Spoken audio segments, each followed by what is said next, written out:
The fork in Caroline Sinclair's hand trembled, not from nerves, but from the sheer effort of keeping it from flying across the mahogany table and embedding itself in the Duke of Ridgemore's perfectly starched cravat.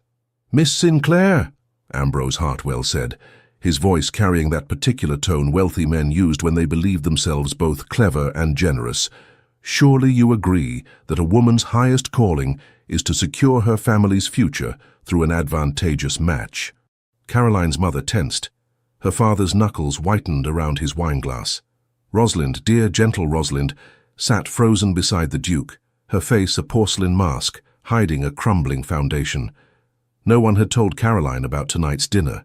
No one had mentioned the Duke of Ridgemore would be arriving with his mother, the Dowager Duchess, to finalize what was apparently already decided, Rosalind's engagement to a man she'd met exactly twice before. "I think," Caroline said slowly, setting down her fork with deliberate care, "that a woman's highest calling is whatever she decides it to be, unless, of course, your Grace believes we're incapable of such decisions." The silence that followed could have smothered flames. Ambrose Hartwell turned his full attention to her for the first time that evening. He was infuriatingly handsome. Dark hair swept back from a face that belonged on Roman coins, grey-blue eyes that assessed everything with cool precision, and a mouth that seemed perpetually on the verge of pronouncing judgment. At 32, he carried himself with the unshakable certainty of a man who'd never been refused anything. "I believe," he said, his tone sharpening slightly, "that duty and wisdom often align. Your sister understands this. It's a maturity that comes with age and perspective." The implication hung in the air. You at 26 clearly lack both. "How fortunate," Caroline replied, reaching for her wine. "That maturity also brings the ability to recognize when one is being patronized. I seem to have acquired that perspective quite early." "Caroline," her mother's voice cracked like a whip. "Forgive my younger daughter, Your Grace," Mr. Sinclair interjected, his face reddening. "She has always been spirited." "Spirited?" Ambrose repeated, as if tasting the word and finding it amusing. "Is that what we're calling it?" Caroline opened her mouth, but Rosalind's hand found hers beneath the table, squeezing hard enough to bruise. Her sister's eyes pleaded, "Not now. Please." So Caroline swallowed her retort and forced herself to smile, a smile that showed too many teeth to be polite. The Dowager Duchess, Lady Hartwell, cleared her throat. She was a handsome woman in her 50s, with the same assessing gaze as her son, but softened by lines that suggested she'd once smiled more freely. "Perhaps we should discuss the particulars of the arrangement. Rosalind, my dear, you'll come to Ridgemore Manor for the next 2 months. A proper courtship period supervised, of course, to ensure compatibility before we make the public announcement." 2 months? Rosalind's voice emerged barely above a whisper. I would be grateful for that time, Lady Hartwell, to know His Grace better before—" she faltered. "Before you're legally bound to a stranger?" Caroline supplied helpfully. "Caroline Josephine Sinclair." Her father's fist struck the table, rattling crystal. "One more word and you will excuse yourself from this table."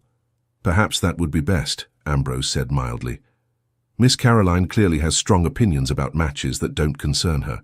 Something in his tone, that casual dismissal, as if she were a child having a tantrum, snapped the last thread of Caroline's restraint. "You're right, Your Grace. It doesn't concern me. What concerns me is that my sister has been given no choice in a matter that will define her entire life. But I suppose when one is as accustomed to deference as you are, the concept of a woman's will becomes rather abstract." Ambrose's eyes narrowed. For the first time that evening, she saw something flicker behind that aristocratic composure. Not anger exactly, but interest, as if she'd done something unexpected enough to warrant actual attention.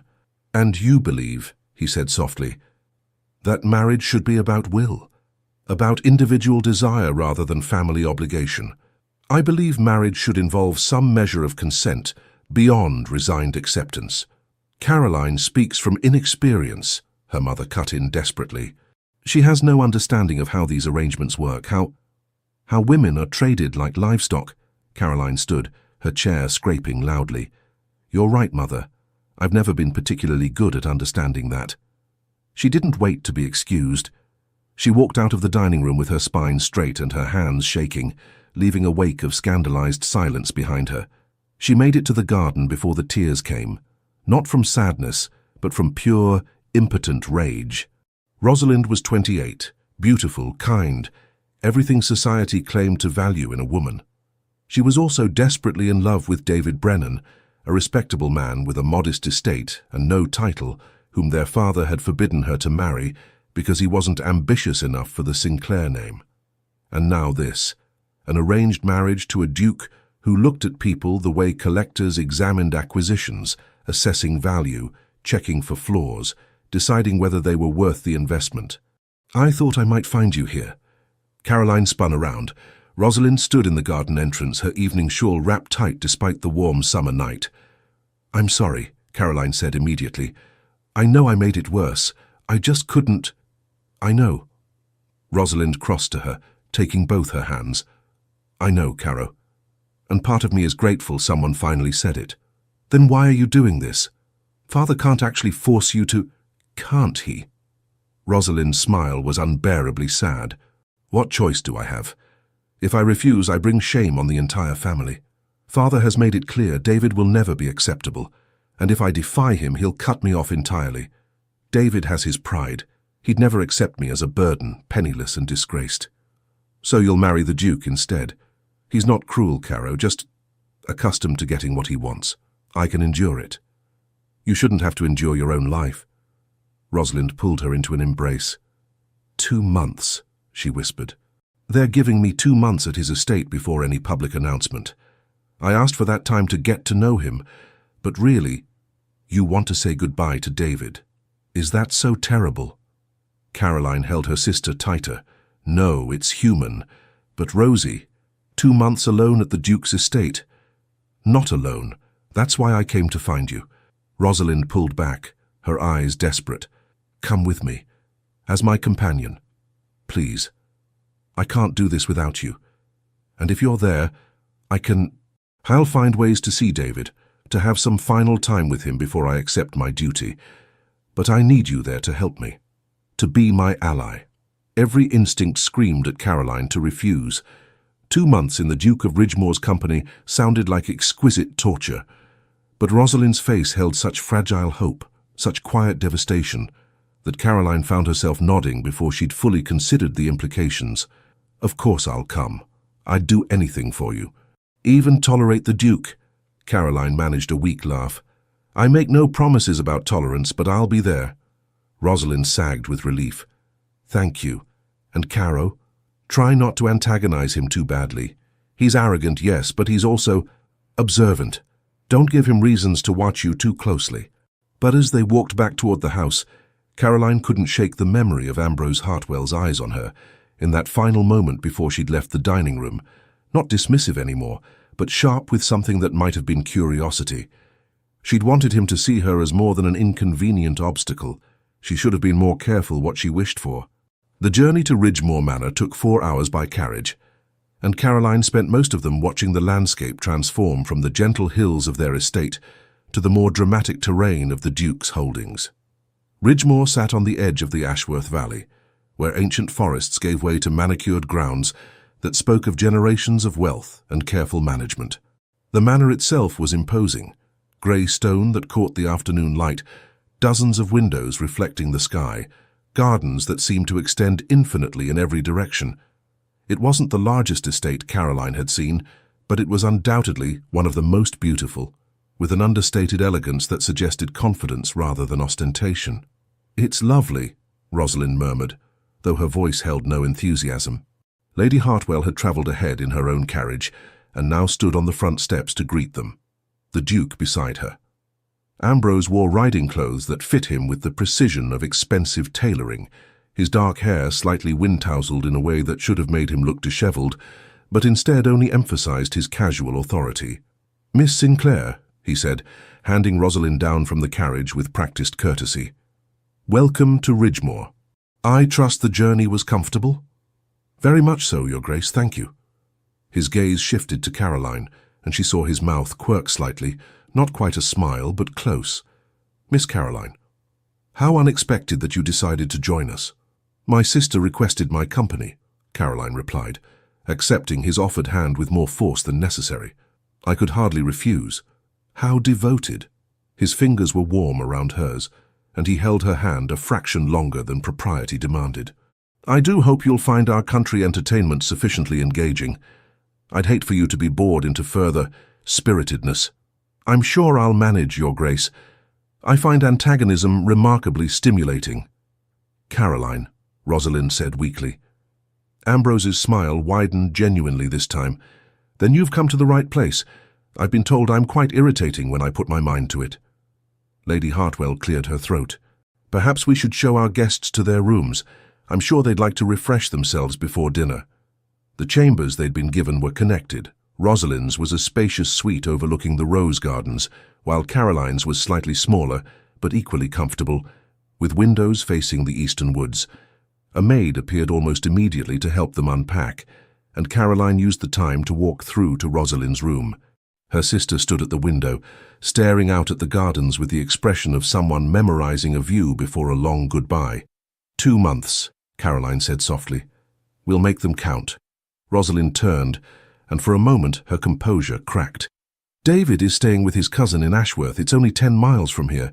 If I could just see him, even a few times, we'll find a way. The Duke will want to spend time with you, I assume. Walks, rides, proper courtship activities. I'll come along as chaperone and we'll work out a system. You'd do that? I told you anything. A knock interrupted them. The same maid, a young woman named Mary, bobbed a curtsy. Begging your pardon, Miss Sinclair, but His Grace requests your presence in the library at 4 o'clock. You and Miss Caroline both, if it pleases you. After Mary left, Caroline raised an eyebrow. Requests? Is that what we're calling commands now? Be nice, Rosalind pleaded. Please, Caro, for me.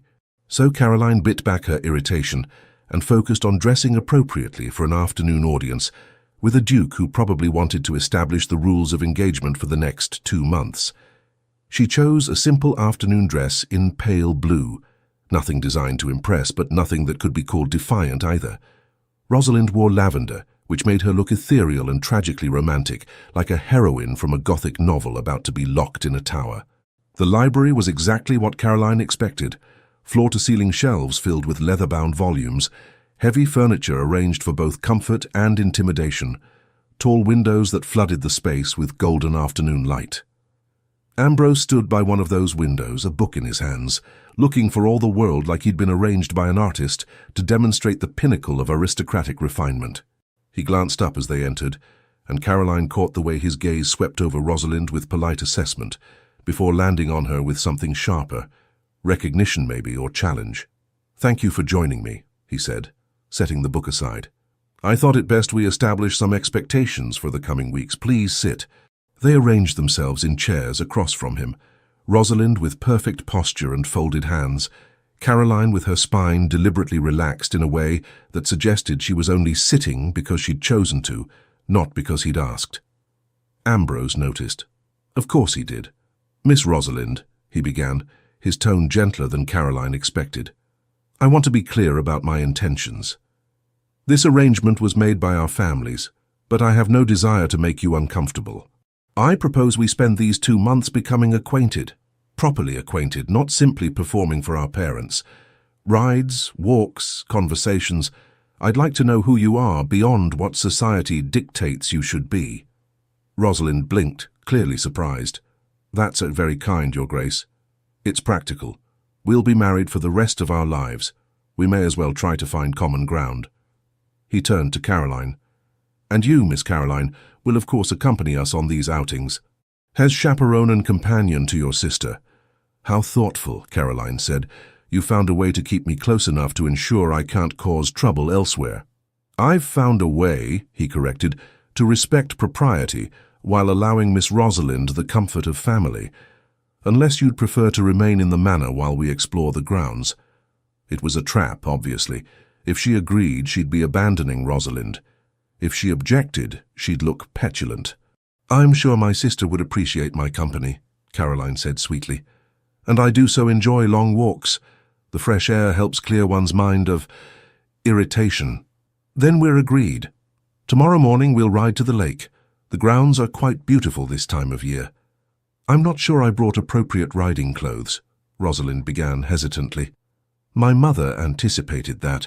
She's arranged for the modiste from Ashworth to call tomorrow afternoon with several options. Consider it a welcome gift. It was generous, thoughtful even, which made Caroline irrationally more annoyed because it was harder to maintain her righteous anger when he was being considerate. You're very kind, Your Grace, Rosalind murmured. Ambrose's gaze lingered on her, and Caroline saw him take in the sadness behind her sister's polite mask. For a moment something flickered in his expression. Not love, certainly, but perhaps recognition that the woman sitting before him was more complicated than the arrangement implied. Then he looked at Caroline, and the moment shattered. Miss Caroline, I noticed at dinner that you have opinions about marriage and duty. Tell me, what would you have done in your sister's position? It was a challenge disguised as curiosity. Rosalind shot her a warning glance. I would have, Caroline said carefully, made my feelings known to my family, expressed my preferences, hoped they valued my happiness enough to consider alternatives. And if they didn't? If duty demanded sacrifice? Then I would question whose duty I was sacrificing for. My family's comfort, society's expectations, or simply the convenience of men who benefit from women having no choices. She'd gone too far. She knew it the moment the words left her mouth. Rosalind looked like she might faint, but Ambrose simply leaned back in his chair, steepling his fingers, studying Caroline with the intensity of someone solving a complex equation. You think I'm benefiting from this arrangement, he said quietly. Aren't you? You get a beautiful, accomplished wife from a respectable family. Your line continues. Your mother stops pressuring you to marry, and you never have to risk anything as inconvenient as actual feeling. Caroline, Rosalind gasped. But Ambrose held up a hand. No, let her finish. He fixed Caroline with those unsettling grey-blue eyes. You believe I'm incapable of feeling, Miss Caroline? Or simply unwilling? I believe you've built your entire life around control. Feeling requires vulnerability, and vulnerability requires trust. You don't trust anyone or anything you can't manage. The silence that followed was suffocating. Rosalind looked ready to drag Caroline bodily from the room. Lady Hartwell, had she been present, would likely have called for smelling salts. But Ambrose simply smiled, a real smile this time, edged with something that might have been respect or might have been the pleasure of finding a worthy opponent. You're not entirely wrong, he admitted. Control is useful. It keeps estates running, families secure, reputations intact. But you mistake control for coldness. They're not the same. Then prove it, Caroline heard herself say. These 2 months actually get to know my sister, not as an acquisition, but as a person. Find out what she loves, what she fears, what she dreams about. And if at the end you can honestly say you care about her happiness more than your convenience, then maybe I'll believe you're capable of feeling after all. It was reckless, dangerous. But Ambrose didn't look angry. He looked intrigued. A challenge, then. Very well, Miss Caroline, I accept. He turned to Rosalind, his expression softening. And I promise you, Miss Rosalind, I will do my best to know you, whatever that reveals. Rosalind nodded, mute with shock at how thoroughly the conversation had spiraled beyond her control. As they left the library, she grabbed Caroline's arm hard enough to hurt. What were you thinking? She hissed.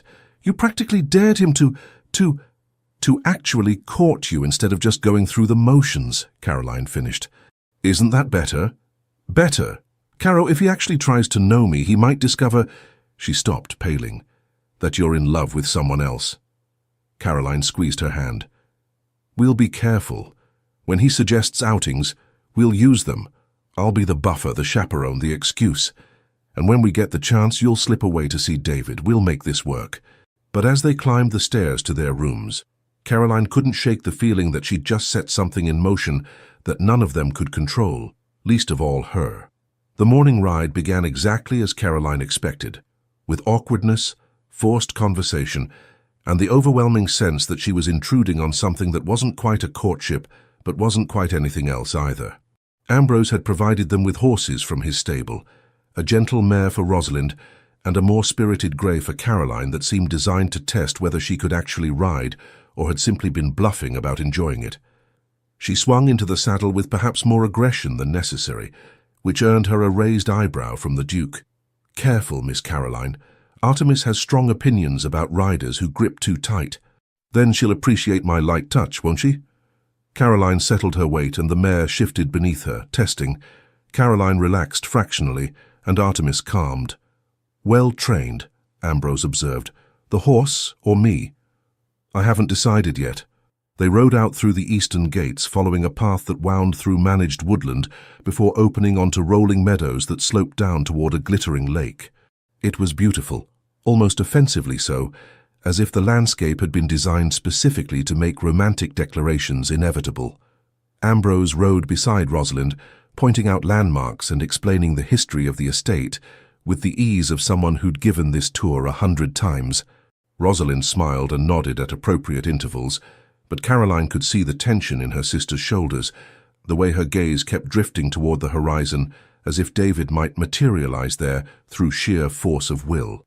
"The lake is spring-fed," Ambrose was saying. "The water's quite cold even in summer, but the fishing is excellent. Do you ride often, Miss Rosalind?" "Not as much as I'd like," Rosalind admitted. "Our father prefers we focus on more refined pursuits, such as needlework, watercolors, French conversation." "Sounds tedious." Rosalind's head snapped up in surprise. "It's what's expected." "That doesn't make it less tedious." He glanced back at Caroline, who'd deliberately fallen a few paces behind.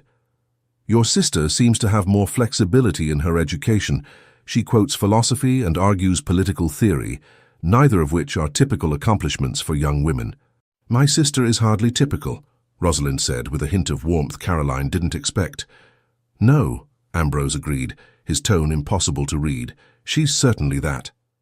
They reached the lake's edge, where a small folly stood, a white-columned structure with benches overlooking the water. Ambrose dismounted and helped Rosalind down with practiced courtesy, then turned to offer Caroline the same assistance. She ignored his hand and dismounted herself, which made Artemis sidestep nervously. "Independent to a fault," Ambrose murmured, steadying the mare. "Is that a fault? I thought self-sufficiency was a virtue." "It is, but so is accepting help when it's offered. Perhaps I'm selective about whose help I accept." "Meaning mine doesn't qualify?" "Meaning I haven't decided yet." His mouth twitched, that almost smile again. "Fair enough."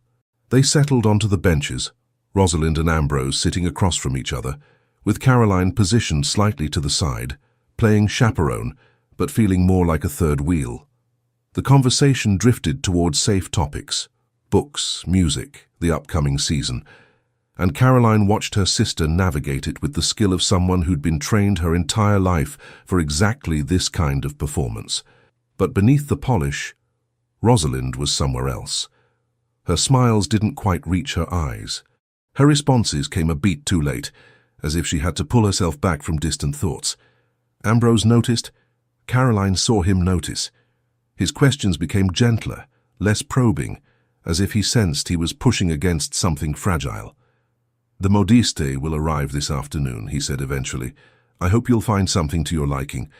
And if you need anything else, books, art supplies, anything that might make your stay more comfortable, you need only ask."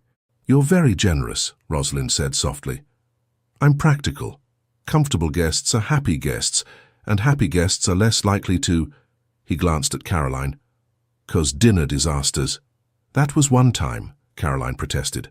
"One memorable time." "If you're expecting me to apologize, I'm not. I'm expecting you to do it again, probably within the week. I've resigned myself to it." Despite herself, Caroline felt her lips twitch. "Resigned yourself? How noble." "I like to think so." Rosalind cleared her throat. "Perhaps we should head back. The modiste will be arriving soon, and I'd like to refresh before meeting her." "Of course." Ambrose stood, offering his hand to Rosalind. This time, Caroline noted, her sister took it without hesitation, a practiced motion born from years of accepting such courtesies without thinking. The ride back was quieter. As they approached the manor, Rosalind suddenly turned to Ambrose. "Your Grace, would it be possible to receive correspondence here? I have several friends I'd like to write to during our stay. Naturally. The post goes out daily. You're welcome to use the estate stationery, or I can have your personal supplies brought from your rooms. Thank you, that's very kind. Caroline understood immediately. Rosalind was establishing a channel to communicate with David. It was clever. Letters could be sent to his cousin's address, arrangements made, meetings coordinated, all under the cover of maintaining friendships. If Ambrose suspected anything, he gave no sign. He simply nodded and continued riding, his attention already shifting to whatever ducal responsibilities awaited him. But Caroline caught the way his gaze lingered on Rosalind's face, studying her with that unsettling intensity. He wasn't suspicious yet, but he was curious. And curiosity, Caroline knew, could be far more dangerous than suspicion. The modiste's visit consumed the afternoon. Madame Deschamps arrived with 2 assistants and enough fabric to clothe half the county, transforming Rosalind's room into a makeshift salon. Lady Hartwell presided over the fittings with the enthusiasm of a general planning a campaign, suggesting colours and styles, while Madame Deschamps measured and pinned with expert efficiency. Caroline tried to escape, but Lady Hartwell insisted she be fitted as well. "You're a guest in this house, Miss Caroline. It would be inappropriate for you to lack proper attire." So Caroline endured 3 hours of being draped in fabrics, measured for riding habits and morning dresses and evening gowns she had no desire to own. Madame Deschamps was talented, she'd give the woman that. Every piece was exquisitely made, with careful attention to cut and detail that transformed even Caroline's serviceable figure into something almost elegant. "The blue brings out your eyes," Lady Hartwell observed, examining Caroline in a day dress of soft periwinkle. "You should wear it to dinner tomorrow." "I'm sure my current wardrobe is sufficient." "Nonsense. You're under my roof, and I won't have it said I neglected my guests." Lady Hartwell's tone left no room for argument.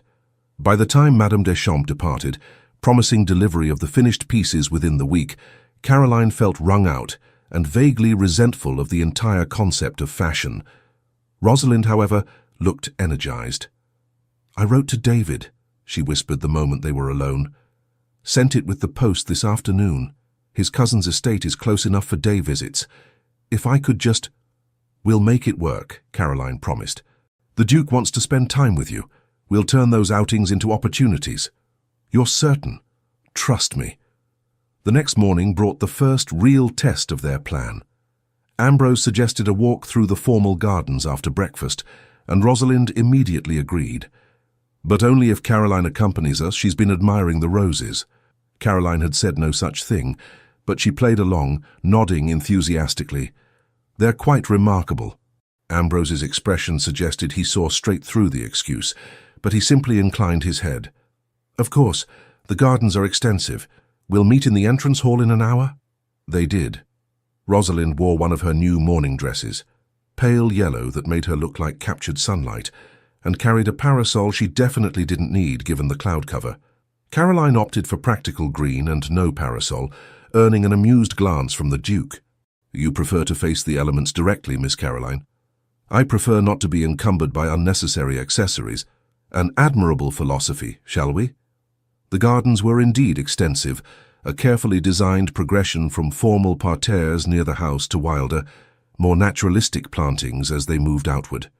Ambrose walked beside Rosalind, pointing out particular specimens and explaining the work his head gardener had done to expand the collections. Rosalind listened politely, but kept glancing toward the eastern edge of the property, where the gardens gave way to open parkland. "Is something wrong?" Ambrose asked. "No, I thought I saw a deer. I've always loved watching them." "There's a small herd that grazes near the woods in the morning. If you'd like, we could walk that direction." It was exactly what Rosalind wanted. "That would be lovely." They turned toward the parkland, following a path that meandered through carefully maintained wilderness. As they rounded a bend, Rosalind suddenly stopped. "Oh, I've forgotten my handkerchief. Caroline, would you mind terribly going back to fetch it? I left it in the morning room." It was a transparent excuse. Caroline opened her mouth to object. This wasn't the plan. They hadn't established any system yet, but Rosalind's eyes held desperate pleading. "Of course," Caroline heard herself say. "I'll just be a moment." She turned back toward the house, walking slowly enough to give Rosalind time for whatever she'd planned. When she reached the morning room, where there was, unsurprisingly, no handkerchief, she waited exactly 10 minutes before heading back. She found Ambrose alone on the path, examining a flowering shrub with more attention than it warranted. "Where's Rosalind?" Caroline asked, though she suspected she knew. She spotted the deer herd and wanted a closer look. "She assured me she'd only be a moment, and that I should wait here." He straightened, brushing pollen from his fingers. "I'm beginning to think the deer are more elusive than she anticipated." His tone was mild, but Caroline heard the question beneath it. "My sister loves nature," she said carefully. "She probably lost track of time." Ambrose studied her with those two perceptive eyes. Strange how she forgot her handkerchief just before discovering an urgent need to view wildlife alone. "Is it? People forget things all the time. Do they? Or do they manufacture excuses to create private moments for unstated purposes?" Caroline's pulse quickened. "I'm sure I don't know what you mean." "I'm sure you do." He took a step closer, and Caroline fought the urge to retreat. "Tell me, Miss Caroline, what exactly is your sister doing in those woods?" "Looking at deer," as she said. "And if I were to follow her, what would I find?" "Deer, presumably. And an annoyed woman who values her privacy." "Privacy." He said the word like he was tasting it. An interesting priority for someone supposedly courting. Perhaps she needs occasional solitude. Not everyone finds constant companionship enjoyable. "No," he agreed softly. "Some people prefer the companionship of those not chosen for them." Caroline's breath caught. He knew, or he suspected. Either way, this was spiraling dangerously fast. "Your Grace, don't." The word was quiet, but sharp. "Don't insult my intelligence by pretending this is anything other than what it obviously is. Your sister is meeting someone. The question is whether you'll tell me who, or whether I'll need to discover it myself. She's doing nothing inappropriate." "I didn't say she was, but she's certainly doing something secret. And secrets, Miss Caroline, have a way of becoming scandals if not managed carefully." They stood frozen, 2 feet apart, locked in silent battle. Caroline's mind raced. If she admitted the truth, what would he do? Forbid Rosalind from leaving the estate? End the 2-month arrangement early? Report back to their parents? But if she lied and he investigated, it would be worse. "She loves someone," Caroline said finally. The words dragged from her like teeth. "Someone our father won't allow her to marry. She's saying goodbye, that's all." Ambrose's expression didn't change. "And you're helping her." "I'm being a sister." "You're facilitating deception." "I'm giving her a few stolen hours before she's forced into a marriage she doesn't want with a man she doesn't love." The words burst out sharper than Caroline intended. "So yes, Your Grace, I'm helping her. Because unlike you, I think her happiness matters more than duty or propriety or whatever convenient fiction we're all pretending to believe." Silence. Then, "You think I don't care about her happiness?" "I think you care about your own convenience more." "Then you don't know me at all." His voice had gone soft, almost dangerous. "But you're about to." He moved past her, heading toward the woods, and Caroline grabbed his arm without thinking. "Please, don't take this from her. She's going to marry you. She's accepted that. Just let her have these few weeks to grieve what she's losing, please." Ambrose looked down at her hand on his sleeve, then up at her face. Something shifted in his expression, not softening exactly, but recalibrating. "How long has she loved him?" 3 years. "And your father refused?" "He's not titled enough. Not ambitious enough. Not useful enough to the family." Caroline's voice cracked. "He's just a good man who loves her." Apparently that's insufficient. Ambrose was quiet for a long moment. Then, unexpectedly, he stepped back toward the path. "She has 5 more minutes before I expect her return. I suggest you signal her somehow." "And Miss Caroline?" "Yes?" This conversation never happened. But if I'm to tolerate these disappearances, I expect honesty about their frequency. I won't have the Sinclair name or yours damaged by carelessness. Whatever she's doing, it remains invisible." "Understood." Caroline stared at him, shocked into silence. He was allowing it. Why? "I don't understand," she managed. "You said I can't feel. Perhaps I'm proving you wrong." His gaze held hers. Or perhaps I simply recognize that forcing someone into intimacy when their heart is elsewhere would be both cruel and futile. Either way, your sister has her goodbye. But in exchange, you help me ensure it remains discreet. You want me to help arrange their meetings? I want you to ensure they don't cause a scandal that will ruin all three of us. Can you do that? It was a bargain with the devil, or at least with a duke, which Caroline suspected might be the same thing. But it was also more than she dared hope for. Yes, she whispered. I can do that. Good. He turned back toward the house. Now go fetch your sister before someone else notices her absence. And Miss Caroline? Next time she needs to escape, try a more convincing excuse. The deer story was painfully transparent. He walked away, leaving Caroline standing alone on the path, her mind reeling. Ambrose Hartwell was allowing Rosalind to meet with David, was helping them even in his own autocratic way, which meant either he was far kinder than Caroline had given him credit for, or he was playing a longer game she didn't yet understand. She found Rosalind 10 minutes later, emerging from the woods with flushed cheeks and bright eyes. David was there, she whispered urgently, just beyond the tree line. We only had a few minutes, but Caro, just seeing him. The Duke knows. Rosalind went white. What? Caroline explained quickly, watching her sister's face cycle through fear, confusion, and tentative hope. He's allowing it? Rosalind breathed. Why? I don't know, but he is. We just have to be careful. They walked back to find Ambrose exactly where Caroline had left him, still examining the flowering shrub as if nothing had happened. Did you find the deer? He asked Rosalind politely. Yes. They were beautiful. Splendid. Shall we continue the tour, or would you prefer to return to the house?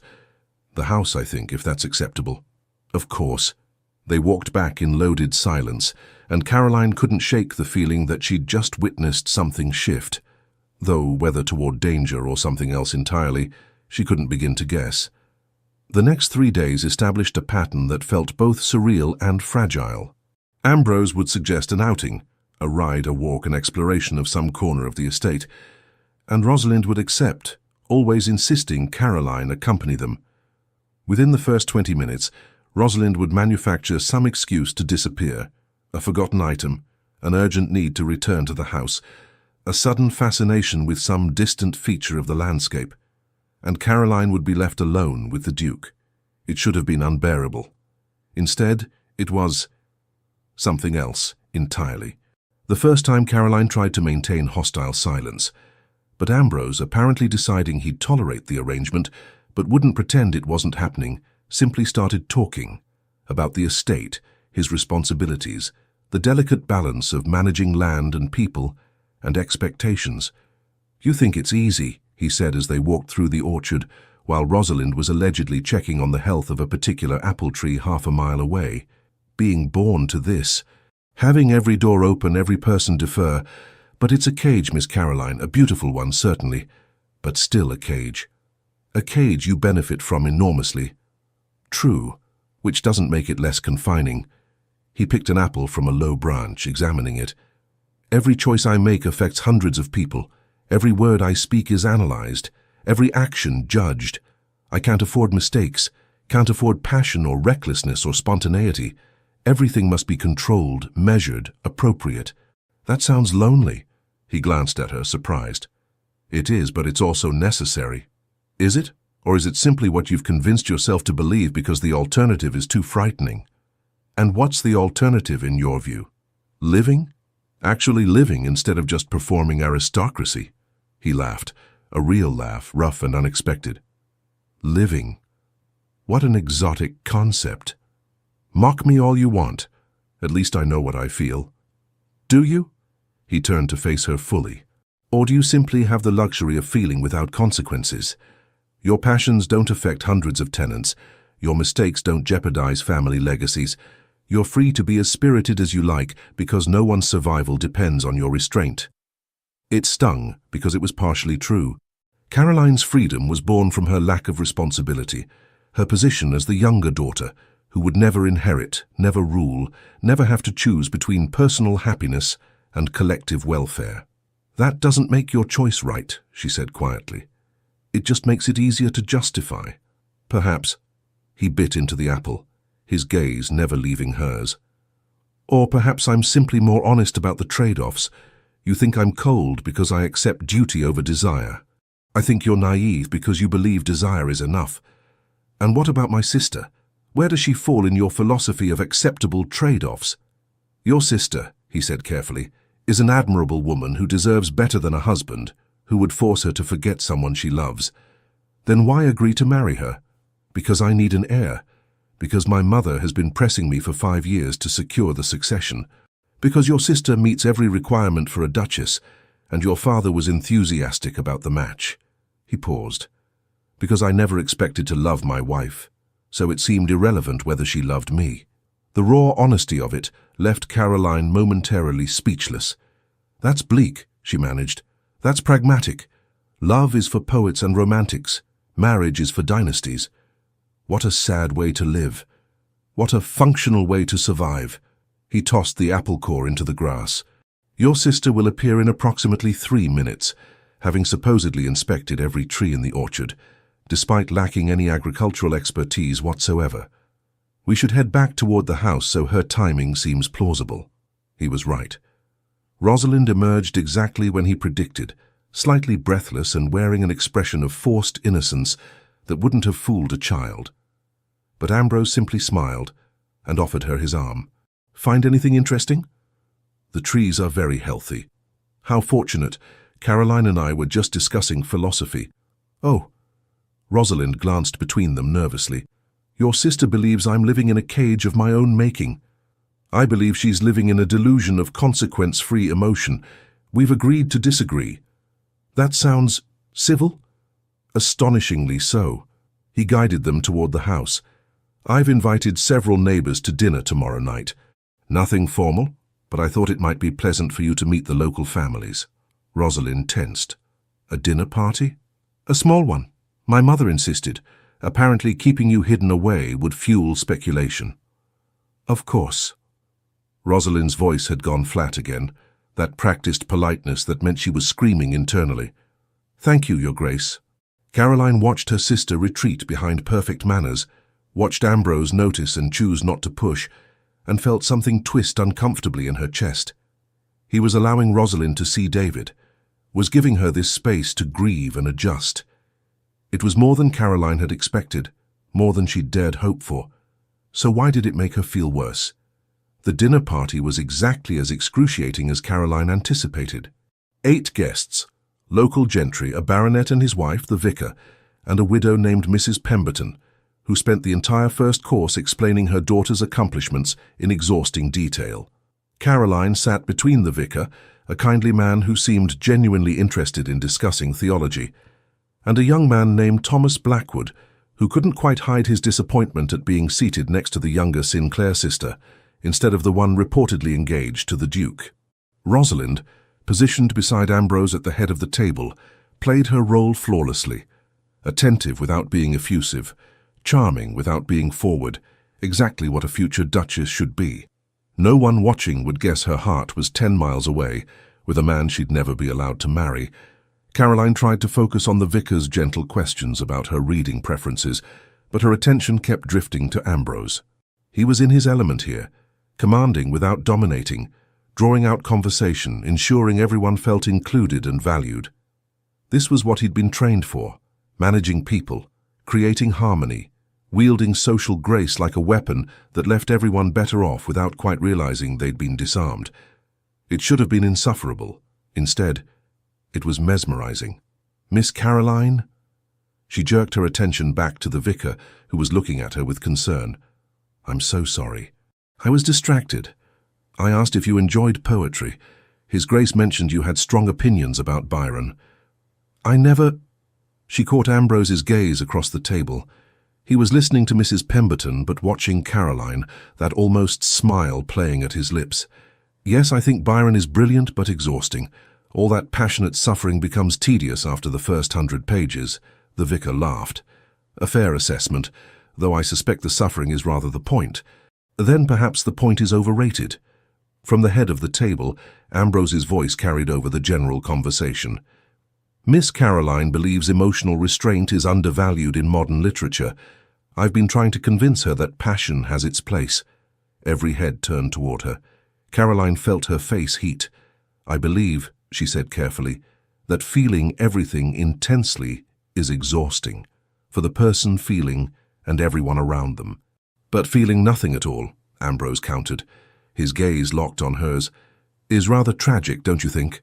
I think there's a middle ground between Byron and emotional vacancy. Is there? I've never found it.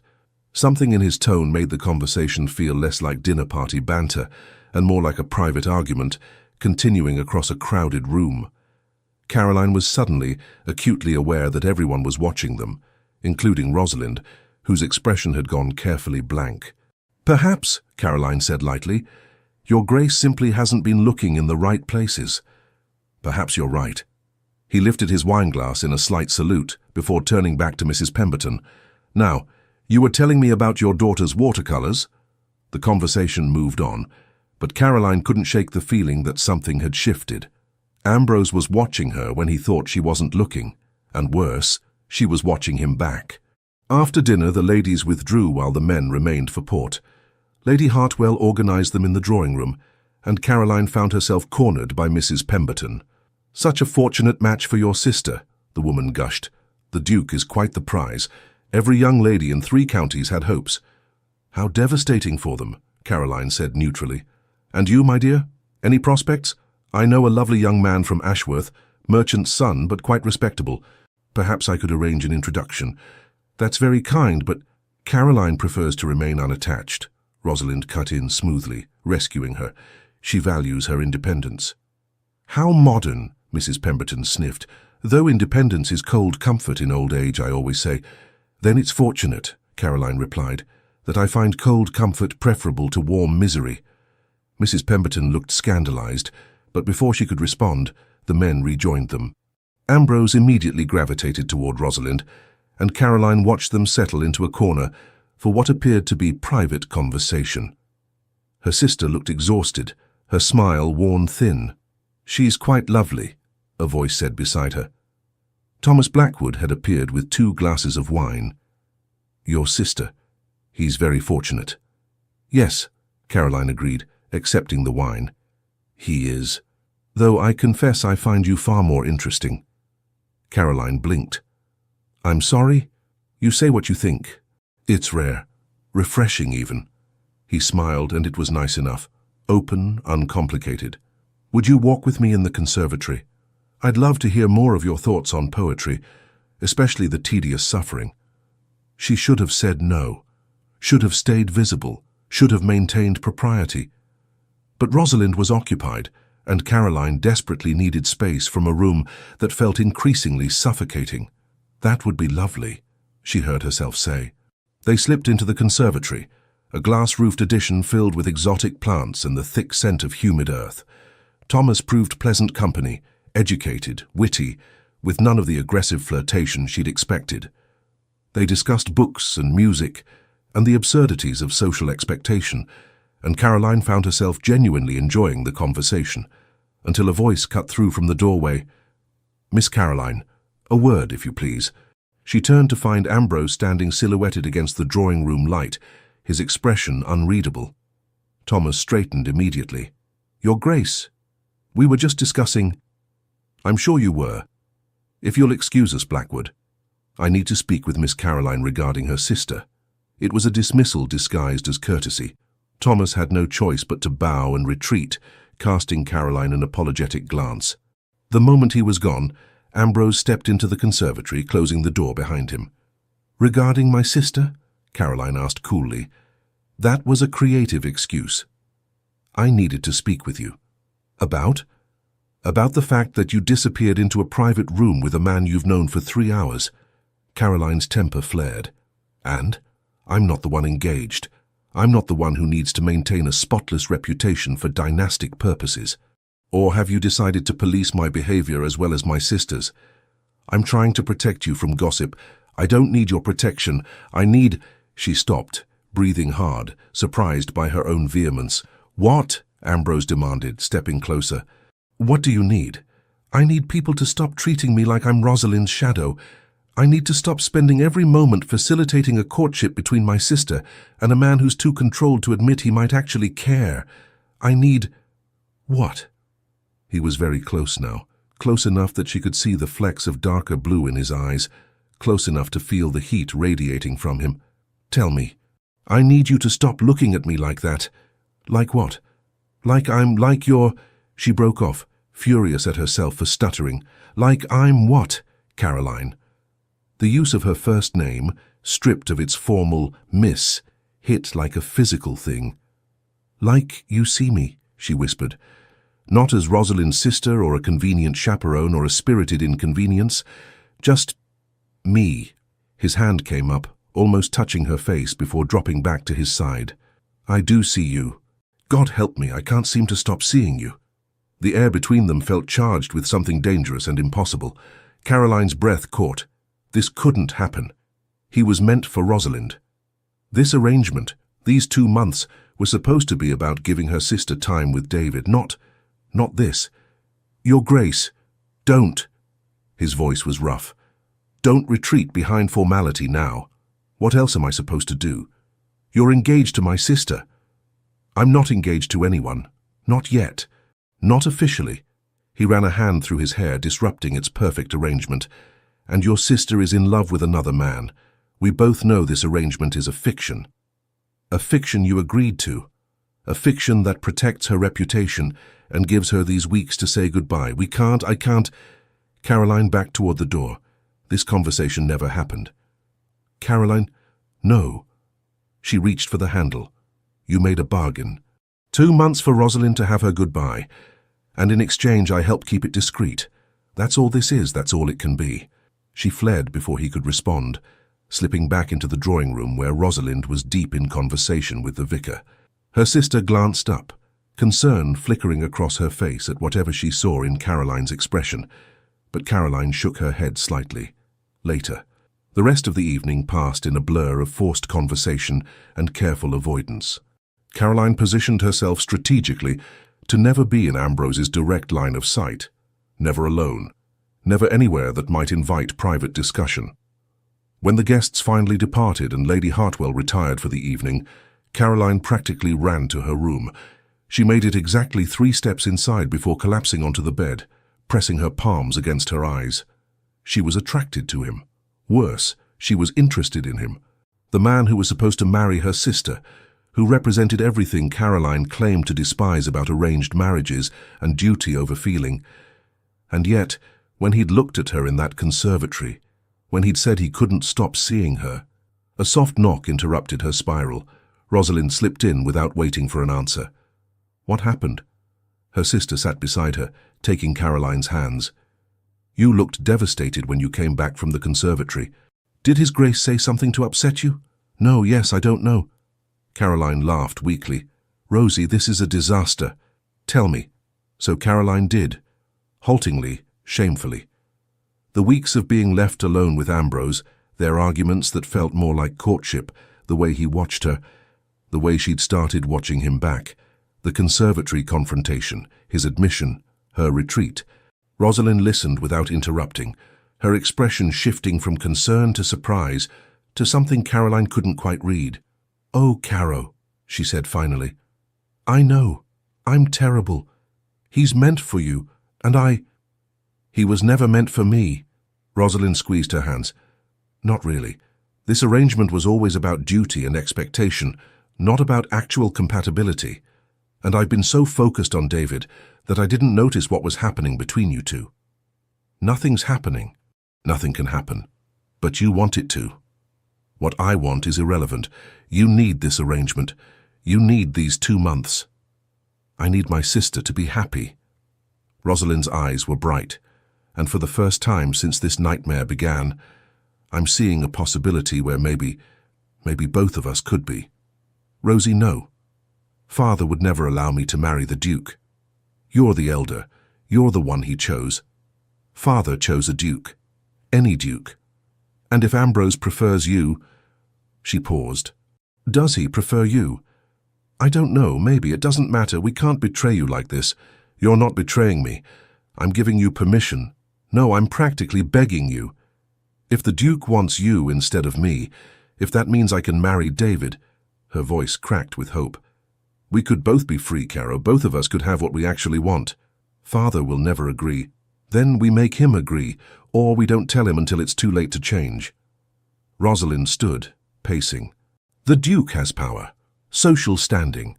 If he declares his intention to marry you instead of me, Father can't refuse without causing a massive scandal. And if I simultaneously announce my engagement to David, it would destroy our family's reputation. Or it would be seen as a romantic complication that resolved itself fortunately. 2 sisters, 2 love matches. The ton would eat it up." Caroline stared at her sister, this gentle, dutiful woman who was suddenly proposing something bordering on rebellion. "You've thought about this." "I've thought about little else since you told me the Duke knew about David. He's allowing me to see him, Caro. No one that cold and duty-bound would do that unless—" She smiled. "Unless he had his own reasons to want this arrangement to change. We don't even know if I—" Caroline couldn't finish the sentence, didn't know how to articulate the terrifying possibility that Ambrose Hartwell might actually want her. Not as a substitute for Rosalind, but as herself. "Then find out," Rosalind urged. "You have nearly 2 months left. Spend them actually talking to him instead of pretending you don't feel anything. And if it becomes something real, something he'll fight for, we'll find a way to make it work." After Rosalind left, Caroline lay awake for hours, staring at the ceiling and trying to reconcile the future she'd imagined, spinsterhood, independence, eventual irrelevance, with the one her sister was proposing. A future that included a Duke who saw her, who challenged her, who'd admitted he couldn't stop watching her. A future that terrified her more than anything else ever had. The next morning brought rain, a steady downpour that trapped everyone inside and made the manor feel suddenly smaller. Caroline came down to breakfast to find only Lady Hartwell and Ambrose in the dining room, engaged in what appeared to be a tense discussion. "Cannot simply ignore protocol," Lady Hartwell was saying. "The engagement should be announced within the month. Any longer and people will speculate." "Let them speculate." Ambrose didn't look up from his newspaper. "I told you. Miss Rosalind needs time to adjust." "Time to adjust? Ambrose, you're being absurd. The girl is perfectly pleasant, well-bred, everything we could want. What more adjustment does she need?" "Perhaps I need the adjustment, Mother." Lady Hartwell noticed Caroline in the doorway and fell silent. Ambrose glanced up, and something flickered in his eyes. Awareness, maybe, or wariness. "Miss Caroline, good morning. I trust you slept well." "Well enough, thank you." She served herself from the sideboard, trying to project normalcy despite feeling like her skin was on fire. "Where's Rosalind?" "Writing letters in her room. She mentioned wanting to catch the morning post." Lady Hartwell's tone suggested she found this mildly suspicious but couldn't quite articulate why. Caroline sat, focusing intently on her eggs. The silence stretched awkwardly. "The rain should clear by this afternoon," Ambrose offered eventually. "I thought perhaps we might explore the library. Miss Rosalind mentioned an interest in the history collection." It was clearly an excuse for another manufactured outing. Caroline should refuse, should maintain distance, should not spend more time alone with a man who made her feel increasingly unsteady. "That sounds lovely," she heard herself say. Lady Hartwell's gaze sharpened, moving between them. "Perhaps I should join you. I've been meaning to catalogue some of the older volumes." "No need, Mother. I'm sure you have estate business to review. Miss Caroline can chaperone adequately." "Miss Caroline is the younger sister, hardly a proper chaperone." "Miss Caroline," Ambrose said mildly, "is sitting right here and capable of making her own decisions about propriety." 3 sets of eyes turned to Caroline. She felt trapped, cornered by expectation and possibility in equal measure. "I'm happy to accompany Rosalind wherever His Grace suggests," she said carefully, "if my sister is comfortable with the arrangement." "Of course," Lady Hartwell murmured, though her expression suggested growing suspicion. "How devoted you are to your sister's comfort." After breakfast, Caroline found Rosalind in her room, surrounded by sealed letters. "David's cousin is hosting a small gathering this Thursday," Rosalind said without preamble. "A garden party, very informal. David will be there." She looked up, hope and fear warring in her face. Would the Duke allow—" "I'll ask." Caroline picked up one of the letters, noting the direction. You're writing to everyone you know, establishing that I have an active social correspondence. So if letters to David's cousin's address appear regularly, no one questions it. Rosalind smiled slightly. I'm not as naive as father thinks. No one who knows you could ever think you naive. The Duke does. No, I mean, he's been very kind, Caro. Kinder than he needed to be. Which is why I think, she hesitated, I think he'd be relieved if this arrangement changed, if he had a reason to prefer you that father couldn't refuse. Rosie, I'm just saying, if something happens between you two, don't fight it for my sake. I've made my peace with the possibility. She stood, gathering her letters. Now come on. We have a library to explore and a duke to subtly torment. They found Ambrose already in the library, examining a leather-bound volume near the windows. Rain streaked the glass behind him, turning the room grey and intimate. He looked up as they entered, and Caroline watched his gaze move from Rosalind to her and stay there. Miss Rosalind Caroline, the omission of her title felt deliberate. I've pulled several volumes on the history of the estate. I thought you might find them interesting. How thoughtful. Rosalind drifted toward the shelves with transparent disinterest. Within 5 minutes, she'd manufactured an excuse about needing her spectacles and disappeared, leaving Caroline alone with Ambrose for the third time in as many days. The silence felt different this time, weighted with yesterday's conversation, with things said and unsaid. Your sister, Ambrose observed, is remarkably consistent in her sudden needs to be elsewhere. She trusts you, that you won't, Caroline stopped. Won't what? Compromise her reputation while she's compromising mine by meeting her lover? He said it without heat, almost amused. I told you, Caroline, I'm allowing this because forcing intimacy when her heart belongs elsewhere would be cruel. Not because I'm noble, but because I'm practical. And what about your heart? The question escaped before Caroline could stop it. Ambrose's expression shuttered. I don't have the luxury of a heart. I have responsibilities. That's not an answer. It's the only answer I can afford. He set down the book, crossing to where she stood. But since we're apparently being honest this morning, why did you run last night? Because Caroline swallowed hard. Because whatever this is between us, it can't happen. Why not? Because you're meant for Rosalind. Because our families have expectations. Because I'm the younger daughter and you're a duke, and this isn't how these things work. Those are reasons other people would object. What's your reason? She met his eyes, those impossible grey-blue eyes that saw too much. Because I'm terrified, of wanting something I can't have, of being wrong about you, of... Her voice dropped. Of caring about someone who'll choose duty over me the moment it becomes inconvenient. Something cracked in his expression. You think that little of me. I think you're exactly who you claim to be. A man who values control and responsibility above everything else, and I'm chaos. I'm inconvenient. I say things I shouldn't and feel things too intensely, and I would be... She laughed shakily. I would be the worst possible duchess in the history of duchesses. You're right. He took another step closer. You would be terrible at it. You'd challenge every social convention, offend half the ton, and make my life infinitely more complicated. Then why? Because I don't want easy anymore. I want real. And you, Caroline Sinclair, are the most real thing I've encountered in years. The space between them had narrowed to inches. Caroline could see the fine lines at the corners of his eyes, the slight shadow along his jaw where he'd shaved that morning, the way his pulse beat at his throat. This is a terrible idea, she whispered. Undoubtedly. Rosalind needs those weeks with David. We can't complicate that. We won't. We'll be careful. Your mother already suspects something. My mother suspects everything. It's her natural state. I'm serious. So am I. His hand came up, finally touching her face, just his fingertips against her jaw, but it sent electricity racing through her. I'm not good at this, at feeling, at wanting. You were right about that, but I know I can't stop thinking about you, can't stop wanting to argue with you and impress you and... Kiss me? The words emerged barely audible. Yes. His thumb traced her cheekbone. But only if you want... Caroline closed the remaining distance and kissed him.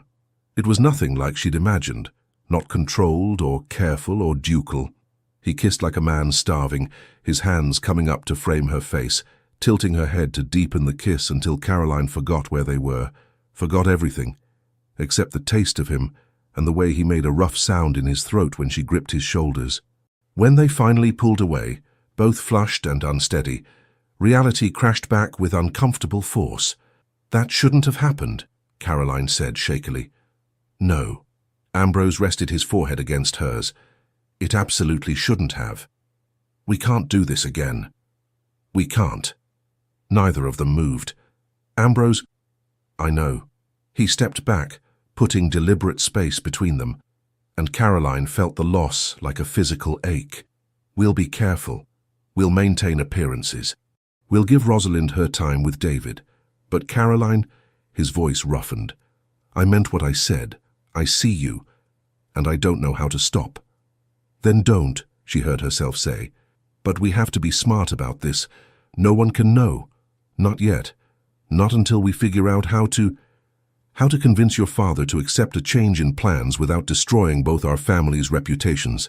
"Yes, that." "Well?" His mouth quirked. "I do enjoy a challenge." Footsteps in the hallway sent them jumping apart like guilty children. Rosalind reappeared, spectacles perched on her nose, and an expression of studied innocence that told Caroline her sister had deliberately given them time. "Did I miss anything interesting?" Rosalind asked brightly. "Just a fascinating discussion of estate management," Ambrose replied smoothly. "Riveting stuff, though I think Caroline found it tedious." "Everything about estate management is tedious," Caroline agreed, willing her face not to betray her. Rosalind's eyes danced. "Of course. How disappointing for you both. Perhaps we should try again tomorrow? I'm sure His Grace could make the subject more engaging with proper effort." "Perhaps," Ambrose agreed, his gaze finding Caroline's and holding it just long enough to make her pulse stutter. "I do enjoy rising to meet expectations." They spent the rest of the afternoon in careful choreography, maintaining appropriate distance, keeping conversation neutral, pretending the library hadn't changed everything. But when they parted for dinner, Ambrose caught Caroline's hand briefly, a touch so quick anyone watching might have thought it accidental. But it wasn't, and they both knew it. The next 3 days felt like walking a tightrope. By day they maintained the fiction, Ambrose courting Rosalind, Caroline playing chaperone manufactured separations that left Caroline alone with the Duke while Rosalind met with David. By night, Caroline lay awake replaying conversations, analyzing looks, trying to determine if what was building between them was real or simply proximity and forbidden attraction. Thursday arrived with perfect weather for a garden party. Rosalind had received a formal invitation from David's cousin, Mrs. Helena Brennan, a widow with a comfortable estate and apparently more progressive views about love matches than most of society. "She knows about David and me," Rosalind explained, as they prepared to depart. "She's been helping us. The invitation includes both of us, plus His Grace if he wishes to attend." "Does he know this is really about you seeing David?" "I told him this morning. He said it would be inappropriate for me to attend unchaperoned, so he'll come." Rosalind caught Caroline's eye in the mirror. "And if you two happen to have a few moments alone while David and I are otherwise occupied, well, accidents happen at garden parties." "Rosie, I want this for you, Caro, both of you. Promise me you'll stop fighting it long enough to see where it leads." So Caroline promised and tried not to think about all the ways this could end in disaster. The Brennan estate was smaller than Ridgemore but charming. A Tudor manor with extensive gardens, currently filled with perhaps 24 guests. Helena Brennan proved to be a handsome woman in her 40s with sharp eyes and a warm smile. "Miss Sinclair, Miss Caroline, Your Grace, what an honor. Please enjoy the grounds. We're quite informal today." Her gaze lingered meaningfully on Rosalind. "My cousin David is somewhere near the Roses, I believe. He's been hoping to discuss horticulture with anyone interested." Subtle as a brick, but effective. Rosalind flushed and excused herself to explore the mentioned roses. Ambrose watched her go with an expression Caroline couldn't quite read. "She'll be careful," Caroline murmured.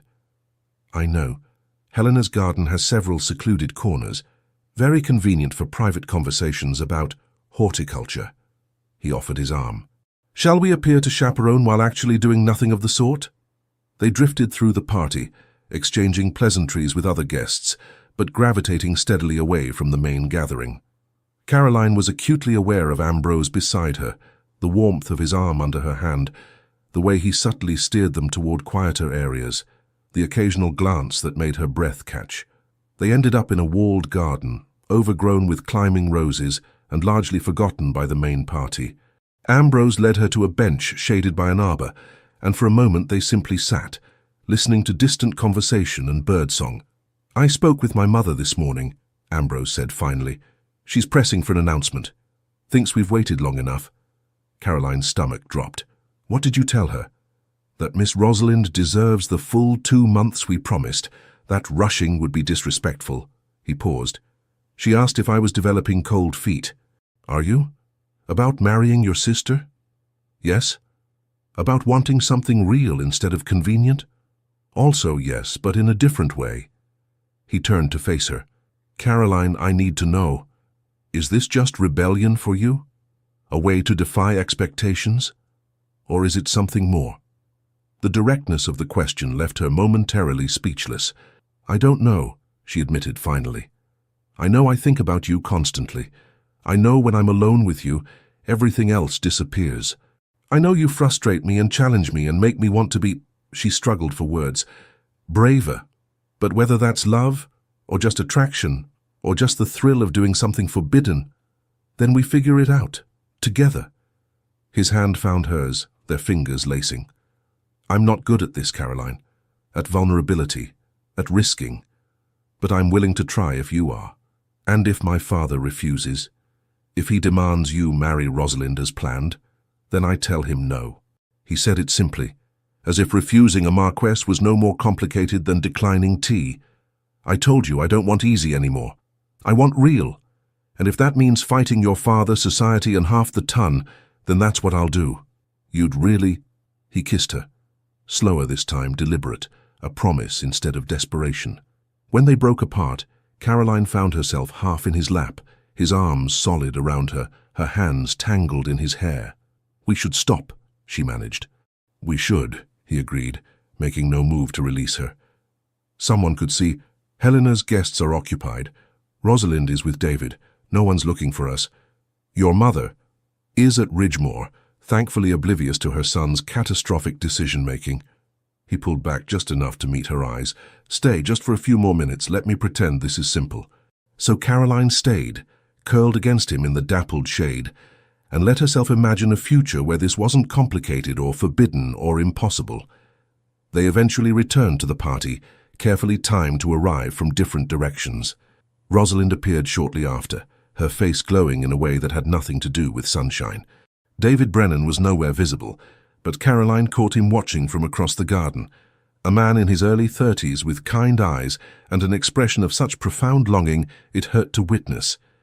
This was what her sister was giving up, this obvious, uncomplicated love. And for what?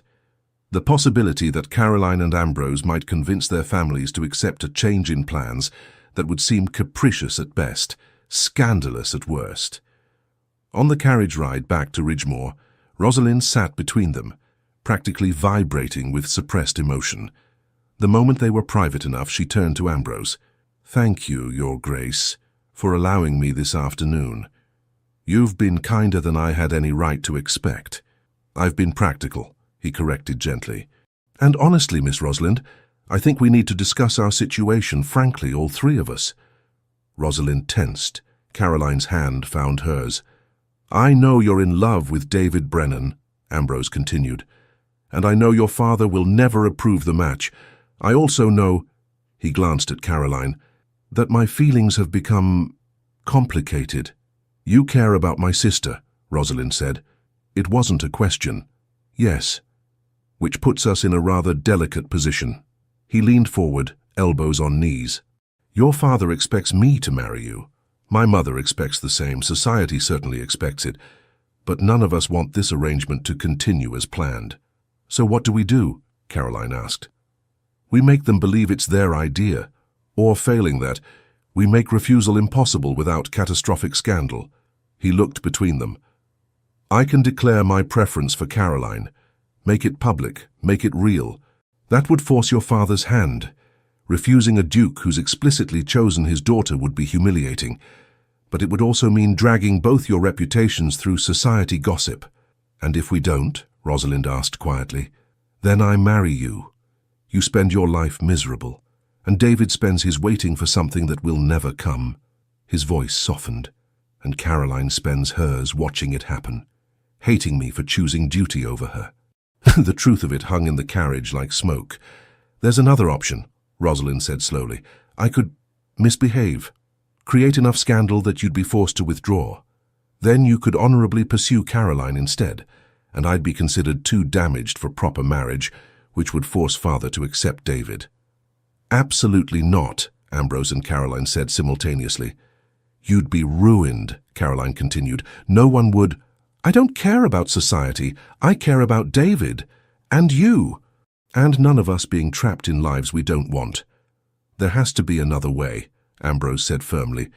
One that doesn't require you destroying yourself. They spent the rest of the journey debating possibilities, but each option seemed to require sacrificing someone's reputation, happiness, or both. By the time they reached Ridgemore, Caroline felt exhausted and no closer to a solution. That night, unable to sleep, she slipped down to the library. She found Ambrose already there, shirt sleeves rolled up, papers spread across the desk. Can't sleep either, she asked softly. He looked up, and the raw emotion in his face stole her breath. I keep trying to find a way to make this work. Some legal loophole, some social precedent, but Caroline, I don't know how to have you without destroying your sister's chances. Then maybe we can't have each other. The words tasted like ash. Don't. He was around the desk in seconds, pulling her close. Don't give up yet. We still have time. 6 weeks before the announcement deadline, we'll find a way. And if we don't, then I'll make a choice, and it won't be duty. He cupped her face, forcing her to meet his eyes. Do you understand?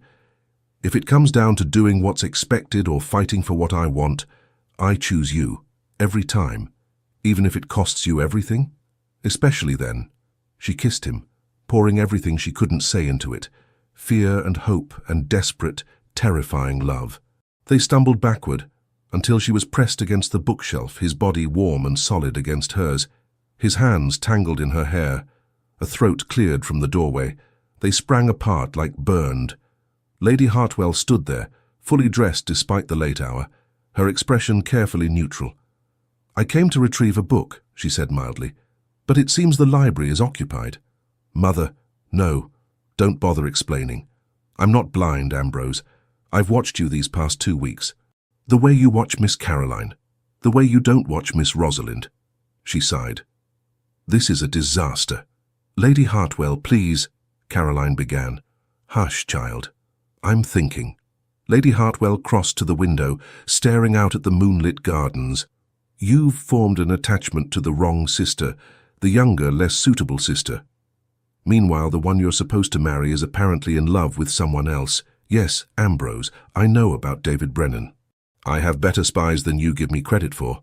Silence then. What are you going to do? Ambrose asked quietly. That depends. Is this... She gestured between them.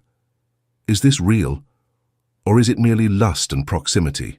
It's real, Caroline said before she could stop herself. At least for me. And you? Lady Hartwell turned to her son. I love her. He said it simply, and Caroline's world tilted. I didn't plan to. I don't entirely understand it, but I do. Then we have a problem, because the Marquis of Sinclair will never agree to this change willingly. He's too proud, and he's already counting on this alliance. She tapped her fingers against the windowsill. But he might be convinced if Miss Rosalind were to develop a sudden, passionate attachment elsewhere, and if you were to heroically step aside to allow true love to flourish, then honorably turning your attentions to her younger sister would seem almost romantic. You'd help us? Caroline couldn't hide her shock. I want my son happy. I always have. I pushed this match because I thought it was what he needed. Security, stability, a proper duchess. But I've watched him these weeks, and I've seen him come alive in ways he hasn't since he was a boy." Her voice softened. "So yes, Miss Caroline, I'll help you. But you must understand, this will require perfect timing, absolute discretion, and a touch of social theatre that would make Shakespeare proud." "What do you have in mind?" Ambrose asked. Lady Hartwell smiled, sharp and calculating. "A scandal, but a carefully managed one. We'll need Miss Rosalind's cooperation, of course, and young Mr. Brennan's. But if we orchestrate this correctly, your father will have no choice but to accept the situation as the least damaging option available." She outlined her plan quickly. A house party at Ridgemore in 3 weeks. Carefully selected guests, strategic timing. Rosalind and David would be discovered in a compromising position, nothing actually improper, but enough to force engagement. Ambrose would gallantly release Rosalind from their understanding to protect her happiness. And then, after a suitable interval, he would begin openly courting Caroline. "The ton will gossip, of course," Lady Hartwell said, "but it will be romantic gossip. The Duke who sacrificed his own engagement for true love then found it himself with the spirited younger sister. Society eats that sort of thing up. It's risky," Ambrose said. "If anything goes wrong, everything worth having is risky. Do you want her or not?" "Yes." "Then we proceed. But in the meantime," she fixed them both with a stern look, "no more midnight library assignations, no more disappearing during outings.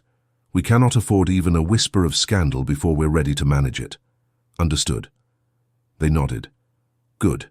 Now both of you to bed, separately. We have 3 weeks to prepare, and I need you both clear-headed." After she swept out, Caroline and Ambrose stood frozen, processing what had just happened. "Your mother is terrifying," Caroline said finally. "She really is." He pulled her close for one last brief kiss. "But she's on our side. That's worth more than you know." 3 weeks. 3 weeks. Then we start fighting for real." Caroline climbed back to her room in a daze, slipping into bed beside a sleeping Rosalind who stirred slightly. "Caro? I'm here. Go back to sleep. Did something happen?"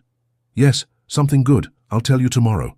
But as she lay in the darkness, Caroline couldn't shake a creeping sense of dread. Lady Hartwell's plan was clever, brilliant even, but it relied on too many pieces falling perfectly into place. And if anything went wrong, if anyone discovered the truth before they were ready, they'd all be ruined beyond repair. The next morning they presented Lady Hartwell's plan to Rosalind, who listened with growing hope. "David would have to agree," she said carefully. "He's a gentleman. The idea of compromising me, even falsely—" "I'll speak with him," Ambrose offered. "Explain that it's the only way. If he truly loves you, he'll do what's necessary to have you." They spent the next week in careful preparation. Lady Hartwell began planning her house party, selecting guests who were influential but romantically inclined, people who would spread the story they wanted told rather than darker versions. Rosalind wrote to David explaining the situation. His response came quickly. He'd do whatever was needed. Meanwhile, Caroline and Ambrose were forced into agonizing distance. No private conversations, no stolen moments, nothing that could jeopardize the plan. They saw each other only at meals and during carefully chaperoned outings where Rosalind's presence kept them appropriately separate. It was torture. Caroline caught Ambrose watching her across the dinner table, his expression carefully neutral, but his eyes burning with everything he couldn't say. She felt it too. This constant awareness, this magnetic pull that made even breathing feel difficult when he was near. The house party invitations went out. Acceptances returned quickly. Everyone was curious about the Duke's reported engagement, eager to meet the future Duchess. 2 weeks before the event, a letter arrived from Caroline's father. He'd heard rumors about the extended courtship and wanted assurances the match was proceeding appropriately. Lady Hartwell composed a careful response, assuring him all was well and inviting both parents to attend the house party to see for themselves. "That's cutting it close," Ambrose observed when she showed him the reply. "If they're here when we stage the discovery, then they'll see it firsthand. Better than hearing it secondhand and having time to invent their own narrative." Lady Hartwell's expression was calculating. "We need Lord Sinclair to witness David's devotion and your sacrifice. It's the only way to make him accept what comes after." The week before the party, Mrs. Collier, one of the senior housemaids, approached Lady Hartwell with concerns about improper behavior she'd witnessed. She'd seen Ambrose and Caroline speaking privately in the conservatory, had noticed the way they looked at each other. "She's a problem," Lady Hartwell told them grimly. "If she talks before we're ready—" "I'll handle her," Ambrose said. "Give her a generous bonus. Transfer her to the London house for the duration of the party. We need her gone but not angry enough to spread rumours." It worked. Mrs. Collier departed the following day, slightly confused but much wealthier. Finally, guests began arriving. The Sinclairs came first, Caroline's parents in a travelling coach, her father already looking stern with anticipated disappointment, her mother nervous and effusive. "Papa," Caroline greeted, accepting his brief embrace. "Mama, thank you for coming." "The Duke's invitation was most gracious," her mother said, glancing around the entrance hall with wide eyes. "Such a beautiful home. You must be very proud, Rosalind, dear." Rosalind smiled weakly. "It's quite lovely." Lord Sinclair turned to Ambrose, who'd come to greet them personally. "Your Grace, I trust my daughter has been behaving appropriately." "Miss Rosalind has been an exemplary guest, as has Miss Caroline." Ambrose's tone was perfectly polite, giving nothing away. Other guests filtered in throughout the day. The Blackwoods, including Thomas, Helena Brennan, and her cousin David, introduced as her estate manager, several other families of appropriate rank and disposition. By dinner, the house was full of conversation and speculation. Caroline barely tasted her food. She was too aware of David seated near Rosalind, maintaining careful distance, but unable to hide the way his eyes followed her. Too aware of Ambrose at the head of the table, playing the perfect host while their parents watched approvingly, too aware that tomorrow night everything would either fall into place or collapse spectacularly. After dinner, Lady Hartwell organized the guests in the drawing room for cards and music. Caroline found herself cornered by her mother. "You seem distracted, dear. Is everything all right?" "Just tired, Mama. It's been a busy few weeks." "Rosalind seems happy enough, though I confess I don't see much obvious affection between her and the Duke. Is that normal?" Caroline's heart stuttered. "They're still getting acquainted. These things take time." Her mother's gaze drifted to where Ambrose stood, speaking with Thomas Blackwood. "And you, dear? Any interesting prospects? That Blackwood boy seems quite taken." "Thomas is pleasant. But no, Mama, no prospects." "Such a shame." "You're clever, Caroline, but cleverness doesn't keep a woman warm at night. You should think about settling before you become too particular." Before Caroline could formulate a response that wouldn't sound desperately defensive, Ambrose materialized at her elbow. "Lady Sinclair, I hope you don't mind if I steal your daughter briefly. There's a painting in the gallery I think she'd appreciate, and I promised to show it to her earlier." It was a transparent excuse, but her mother simply nodded, already distracted by conversation elsewhere. They walked toward the gallery in charged silence. The moment they were alone, Ambrose pulled her into an alcove. "Tomorrow night," he said quietly. "Are you ready?" "No." "Yes. I don't know." Caroline gripped his arms. "What if something goes wrong? What if my father refuses to accept it? What if—" "Then we fight anyway." He kissed her forehead. "I meant what I said, Caroline. I choose you. Whatever happens tomorrow, whatever your father says or society thinks, I choose you. Even if it means losing everything." "You are everything." He pulled back, his eyes fierce. "Now go back, we can't risk more time alone. Not tonight." She nodded, steadying herself. "Tomorrow. One more day of pretending, and then they'd know if freedom was possible, or if they'd all be destroyed trying." The next evening proceeded according to plan. Dinner was elaborate, multiple courses, excellent wine, conversation that flowed easily. After the meal, Lady Hartwell suggested a tour of the grounds to view the gardens by moonlight. Most guests agreed enthusiastically. They wandered out in small groups. Helena Brennan, playing her part perfectly, complained of a headache and asked David to escort her back to the house. He did, looking appropriately solicitous. 5 minutes later, Rosalind mentioned she'd forgotten her shawl and needed to retrieve it. She slipped away before anyone could offer to accompany her. Lady Hartwell gave them precisely 15 minutes. Then she suggested the men might enjoy billiards, while the ladies toured the conservatory. Lord Sinclair agreed readily, and the party split. They were halfway to the billiards room when Lady Hartwell stopped abruptly. I believe I left my fan in the library. Ambrose, would you retrieve it? Of course, Mother. I'll join you, Lord Sinclair offered. I've been meaning to see your collection. Perfect. Exactly as planned. They walked together toward the library, which required passing through the conservatory, where Rosalind and David stood in an embrace that was intimate but carefully staged for maximum appearance of passion. Lord Sinclair stopped dead. What in God's name? Rosalind and David sprang apart. She'd clearly been crying, real tears that needed no fakery. David looked devastated and defiant in equal measure. Father, Rosalind's voice broke. You! Lord Sinclair turned on David, fury distorting his features. How dare you lay hands on my daughter? Your Grace, I demand this man be removed from your property immediately. Lord Sinclair, Ambrose interjected, his voice calm but carrying authority. Perhaps we should discuss this privately. Making a scene will only ensure the entire party knows within the hour. They should know this man has compromised my daughter. With respect, my lord, your daughter is also a person capable of making choices.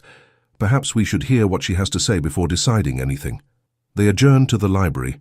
Lady Hartwell joined them along with Caroline, who'd been conveniently nearby. The six of them faced off, Lord and Lady Sinclair, Ambrose and his mother, Rosalind and David, with Caroline positioned slightly to the side. Explain yourself, Lord Sinclair demanded, though it was unclear whether he was addressing Rosalind or David. Rosalind lifted her chin. That gesture Caroline knew meant her sister had found her courage. I love David. I have for 3 years, and I will not marry his Grace when my heart belongs elsewhere. You will do as you're told. No. The word came out strong, clear. I've done everything you've ever asked. Been obedient, proper, perfect. But I won't do this. I won't trap the Duke in a marriage neither of us wants, and I won't spend my life grieving for the man I actually love. Miss Rosalind, Ambrose said quietly, and everyone turned to him. I believe we need to speak candidly. This engagement was arranged by our families, but you and I have spent these weeks getting to know one another, and I think we both recognize that while we have mutual respect, we lack the foundation for a successful marriage. Lord Sinclair's face purpled. You're refusing my daughter. I'm acknowledging that she and I would both be miserable in a union forced by expectation rather than genuine feeling. I've seen her with Mr. Brennan. I've seen the way she lights up around him. And I think... He glanced at Lady Hartwell, who nodded slightly. I think she deserves that happiness, as do I. This is unacceptable. The arrangement was made, and it can be unmade. Lady Hartwell's voice cut through like steel. Lord Sinclair, be reasonable. Would you rather have a miserable daughter married to a duke, or a happy daughter married to a respectable man who adores her? Because those are your options. If you force this match, I guarantee both Rosalind and my son will be wretchedly unhappy. Is that really what you want for your child? Lord Sinclair looked between them, rage and calculation warring on his face. And the scandal? When society learns the engagement was dissolved, it was never officially announced, Ambrose pointed out. We have that much in our favor. And if the story is presented correctly as a young woman following her heart with the Duke's blessing, it becomes romantic rather than scandalous. The Duke's blessing.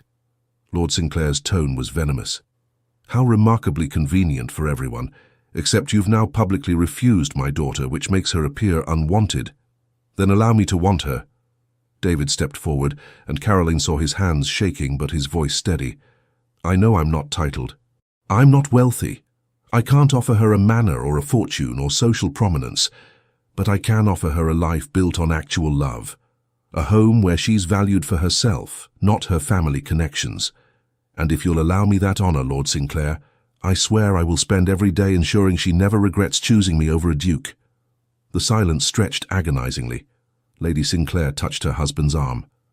George, look at her.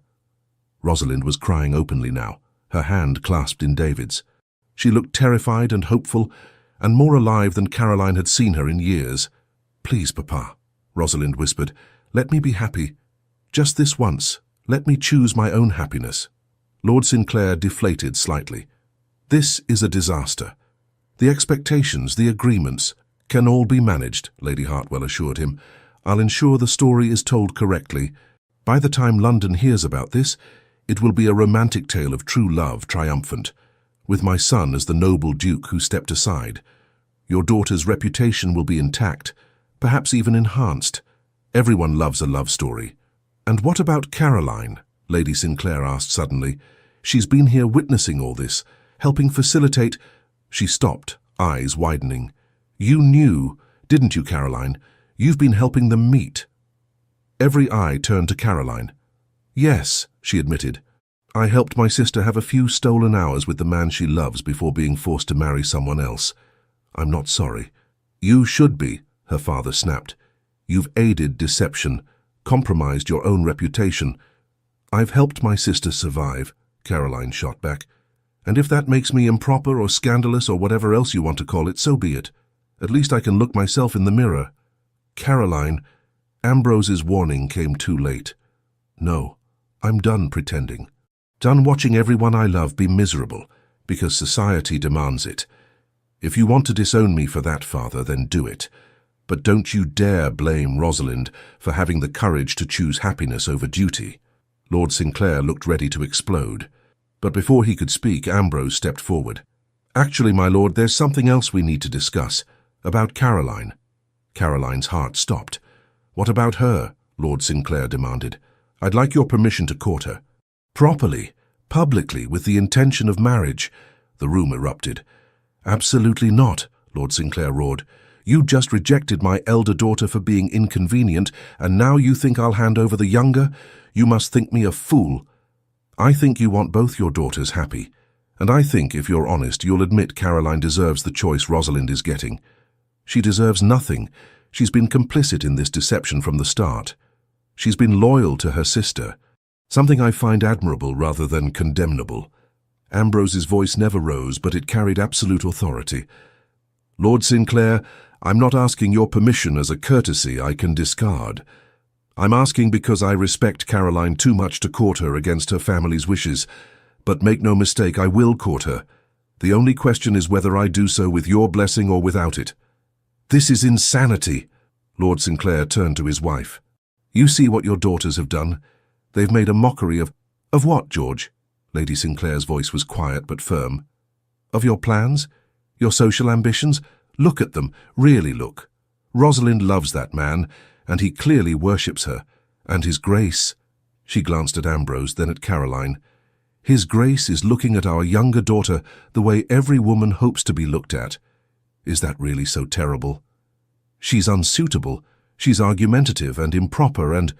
She's perfect. Ambrose said it simply. For me. I don't need another perfectly behaved society lady. I need someone who challenges me, argues with me, makes me think and feel things I've spent my whole life avoiding. I need Caroline. And if you can't see that she's extraordinary, then respectfully, my lord, that's your failure, not hers. Caroline couldn't breathe. Ambrose was staring down her father, risking everything, fighting for her in front of both their families. Lord Sinclair's jaw worked silently. Finally, this is a catastrophe. Or, Lady Hartwell suggested, it's an opportunity. 2 daughters, 2 love matches. Rosalind marries for love with ducal approval, making her seem romantic rather than rebellious. Caroline marries a duke, which satisfies your social ambitions. Everyone ends up happy. Except I look like a fool who can't control his own children. You look like a father who loves his daughters enough to let them choose their own paths. That's not weakness, George. That's wisdom. The argument continued another 20 minutes, Lord Sinclair raising objections, Lady Hartwell and Ambrose countering them, Rosalind and Caroline standing frozen while their futures hung in balance. Finally, exhausted and outnumbered, Lord Sinclair turned to Caroline. Do you want this? He asked. Truly? Or are you simply being defiant? Caroline met his eyes. I love him, Papa. I didn't plan to. I fought against it. But I do. And I hope, he loves me too. I do, Ambrose confirmed quietly. More than I thought myself capable of feeling. Lord Sinclair closed his eyes. God help me. I'm agreeing to this insanity. But there will be conditions. A formal courtship of at least 3 months, public and proper.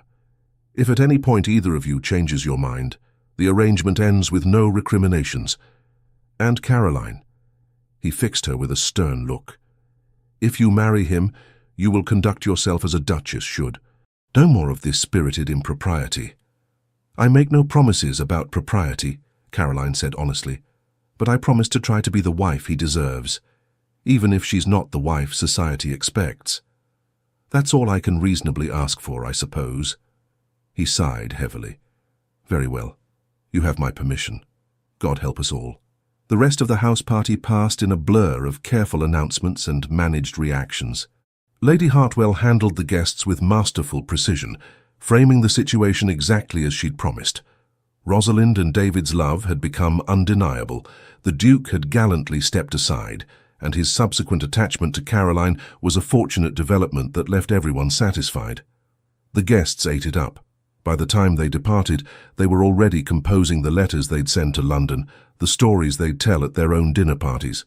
Within a week, the Ton would know. The Duke of Ridgemore had sacrificed his own engagement for true love, then found it himself with the spirited Miss Caroline Sinclair. Romantic, dramatic, exactly the narrative they needed. But the real moment came the morning after, when most guests had departed. Caroline walked in the gardens trying to process everything that had happened when Ambrose found her by the lake. "How are you?" he asked quietly. Terrified, relieved, still not entirely convinced this is real. "It's real." He took her hand, lacing their fingers together, though I'm not sure I handled that as well as I should have, publicly declaring my intentions without asking you first. "You asked last night if I wanted this. I said yes. You said you loved me. That's not quite the same as agreeing to marry me, isn't it?" Caroline turned to face him fully. "Ambrose, I meant what I said. I love you. I want this, want you. Even if it means becoming a duchess, which still terrifies me, honestly."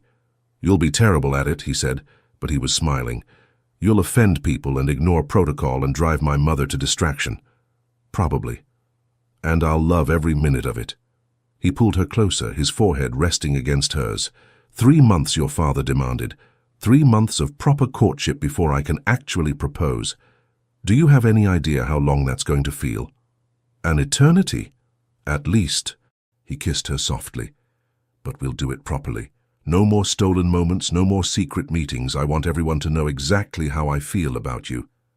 Even when I'm argumentative, especially then. They stood together in the morning sunlight, and for the first time since this entire situation began, Caroline felt something like peace. Not because everything was solved.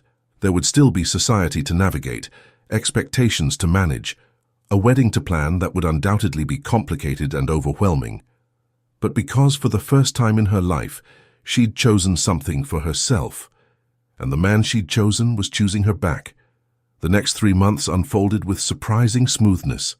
Ambrose called on Caroline at the Sinclair estate in London with meticulous regularity, always properly chaperoned, always appropriate, but with an undercurrent of barely contained wanting that made every innocent touch feel charged. He courted her publicly, taking her to the theatre, escorting her to balls, making it abundantly clear to all of society that Miss Caroline Sinclair was under his protection and interest. The Ton watched with fascination, some disapproving of the younger sister stealing the Duke, others finding the whole situation deliciously romantic. Caroline endured etiquette lessons from Lady Hartwell, who was surprisingly patient about teaching her the intricacies of managing a ducal household. "You won't be like other duchesses," Lady Hartwell told her frankly. "You'll do things your own way, but you need to understand the rules before you can break them strategically." Meanwhile, Rosalind and David married quietly in a small ceremony. Lord Sinclair attended, but looked pained throughout, still adjusting to his elder daughter marrying beneath her station.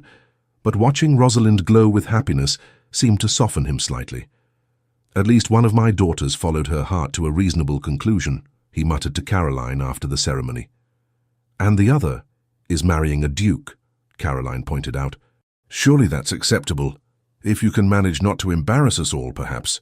It wasn't quite approval, but it was close enough.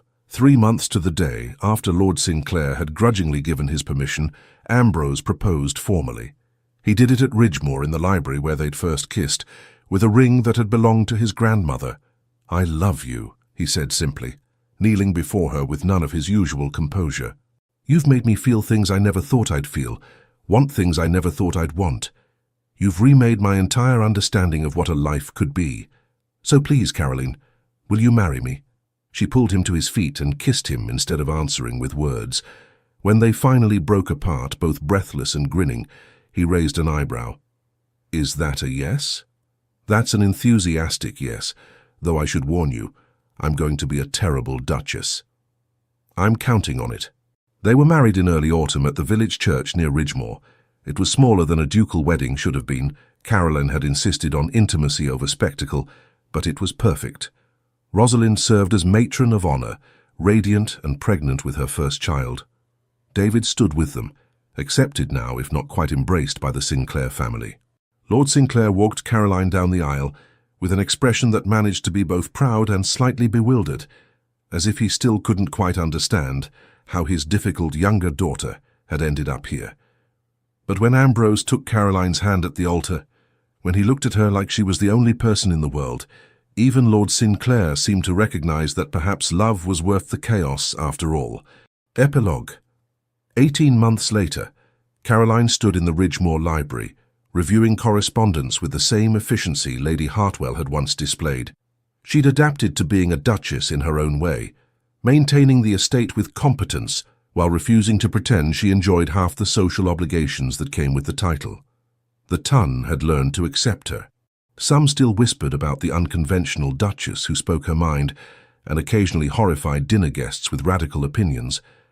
But they couldn't deny she made the Duke happy, radiantly, obviously happy, in a way that made romantics sigh and cynics reassess their positions. "There you are." Caroline looked up to find Ambrose in the doorway, their 6-month-old daughter Clara in his arms. The sight of him, this powerful, controlled Duke, completely undone by an infant, never failed to make her smile. "She wouldn't settle," he explained. "I think she missed you. Or she's figured out that her father is easier to manipulate than her mother. Also possible." He crossed to her, and Clara immediately reached for Caroline with grabbing hands. "She has your determination. God help us when she's older." Caroline took their daughter, settling her against her shoulder. "We'll manage. We always do. We do." He wrapped his arms around both of them. "Speaking of managing, your sister wrote. She and David are expecting their second. Already? Clara isn't even walking yet. Some of us are efficient." He kissed her temple. "Though I'm perfectly content with our current pace, one perfect daughter is plenty for now." "For now?" "Well, perhaps in a year or two." He trailed off suggestively. Caroline laughed. "We'll see. First, I need to survive the dinner party your mother is insisting we host next month." "Ah, yes, the dinner party, where you'll horrify half the guests and charm the other half. It's a gift. It is. One of many." He turned her to face him, careful of the baby between them. "I love you. Have I mentioned that today?" "Only 3 times. You're slacking." "I'll work on that." He kissed her properly, ignoring Clara's protesting squirm. When they broke apart, he added softly, "Thank you." "For what?" "For being too stubborn to let me settle for duty over joy, for fighting for this, for us, for making me believe that feeling everything was better than feeling nothing at all." Caroline felt tears prick her eyes. "I didn't do it alone. You fought for us too. When it mattered most, you chose me. Even when it would have been easier not to. Choosing you has never been difficult. It's the only easy decision I've ever made." They stood together in the library, this room where their story had truly begun, surrounded by books and afternoon light and the soft sounds of their daughter settling into sleep. Outside, the Ridgemore grounds stretched in every direction, beautiful and ordered and exactly as they'd always been. But inside, everything had changed, because Caroline had dared to say what no one else would, had challenged a duke who needed challenging, loved a man who needed loving, and built a life that proved duty and desire didn't have to be enemies. They could be partners. They could be everything. And as Ambrose held her and Clara both, Caroline thought, this was worth it. Every risk, every fight, every terrifying moment of uncertainty. This, right here, was worth everything. Thank you for staying with Caroline and Ambrose until the very end. If their story reminded you that love requires courage, that speaking truth can change everything, and that the best futures are built on choosing each other every day, I'd love to hear your thoughts in the comments. Like this video if you believe in fighting for what matters, subscribe for more stories of defiance and devotion, and hit the bell so you never miss when love wins against all odds. You're the reason these stories exist. Thank you for being here.